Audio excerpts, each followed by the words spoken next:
she was, ages ago. She used to call me. Yeah. No. And if I want to call her up for one time, if I want to call her up, I think I can. Alright, this shit would piss you off if you owned a plasma TV. But, as I'm about to show you, this is how you fix it. You're the one who keeps saying, tell us everybody that you still.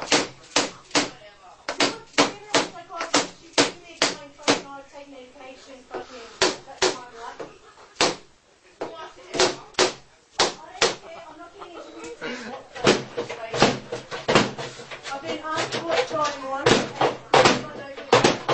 and I had a brief fucking conversation with Sophie, because she asked me to upset one day. That's it.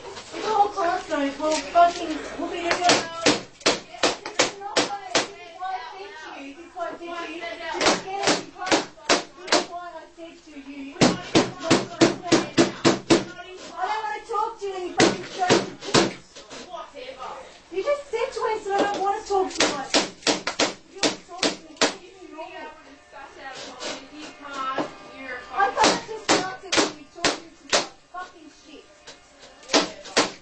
You started attacking me with your words, and I can't talk to you anymore. That's it. You could be shit, you're not best friends with Simon, but I've known you. I didn't give a shit about Simon. Do you know